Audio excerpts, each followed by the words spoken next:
নতুন বছরের আগমন যদি আনন্দের কারণ হয়, যেই 12টা 1 মিনিটে নতুন বছরকে তুমি বরণ করেছো হে যুবক, তার 1 মিনিট আগেই তো একটি বছর পরিসমাপ্ত হয়েছে, বিদায় নিয়েছে। বছরের আগমন যদি তোমার আনন্দের কারণ হয়, তাহলে বছরের বিদায় কেন তোমার বেদনার কারণ হয়নি? বছরের আগমনে তুমি যে হাসছো, আনন্দ করছো, কই তোমাকে তো বছরের বিদায়ে কাঁদতে দেখিনি। তোমার এই ইলজিক্যাল, তোমার এই অযৌক্তিক, তোমাদের এই হাস্যকর বাস্তবতা বিবর্জিত এই চেতনা, এই বিশ্বাস, এই কালচার, এই সংস্কৃতি, এটা এ মাটির নয়, এ মাটির মানুষের নয়। এখানকার মানুষের কালচার এবং সংস্কৃতির সাথে এই 31st নাইটের কোন চুল পরিমাণ সম্পর্ক নাই। কিন্তু দুর্ভাগ্যের বিষয়, গত বেশ কয়েক বছর ধরে আমাদের দেশে এই 31st নাইটের এই কালচারকে আমদানি করা হয়েছে, স্টাবলিশ করা হয়েছে, প্রতিষ্ঠিত করা হয়েছে, এটাকে নার্সিং করা হয়েছে, এটাকে পরিপালন করা হয়েছে, এটাকে নানাভাবে প্রচার করা হয়েছে, প্রচারণা করা হয়েছে, সমাজের রন্ধ্রে রন্ধ্রে এটাকে ছড়িয়ে দেওয়া হয়েছে।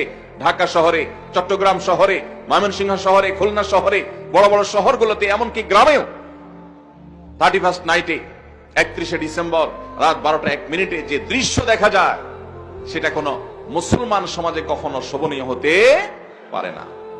ভাইরা আমার, আমরা পলিটিক্যাল ফ্যাসিজমের কথা বলি, রাজনৈতিক ফ্যাসিস্টদের কথা বলি, আমরা কালচারাল ফ্যাসিস্টদের কথা বলি না।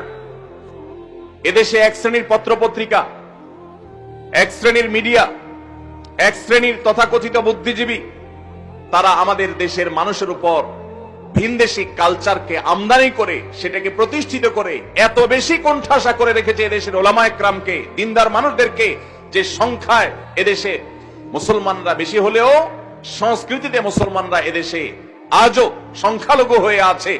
আমরা সংখ্যাতে অনেক বেশি হলেও আমাদের কালচারে, আমাদের সংস্কৃতিতে আমরা সংখ্যালঘুর মতো। আমাদের উপরে চাপিয়ে দেওয়া হচ্ছে ভিনদেশী সংস্কৃতি। এই 31st নাইটের এই কালচারকে নানাভাবে দেখবেন পত্রপত্রিকাতে, এক শ্রেণী মিডিয়াতে এটাকে আমাদের সমাজে প্রতিষ্ঠিত করা হয়েছে এবং এখনো হচ্ছে। সময় এসেছে এই অনাচারের বিরুদ্ধে আমাদের তীব্র প্রতিবাদ গড়ে তোলার। বেশি দিন আগের কথা নয়, মাত্র 2 বছর আগে ঢাকার 2টি মর্মান্তিক ঘটনা আমাদের চোখের পানি এনে দিয়েছিল। তার একটি হলো মায়ের কোলে থাকা দুধের শিশু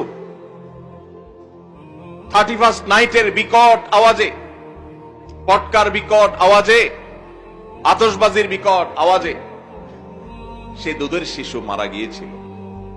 বিষয়টা আদালত পর্যন্ত গড়িয়েছিল, কিন্তু বিচারহীনতার এই দেশে ওই ঘটনার দায় কাউকে নিতে দেখা যায়নি, কাউর কোনো দোষী সাব্যস্ত করতে দেখা যায়নি।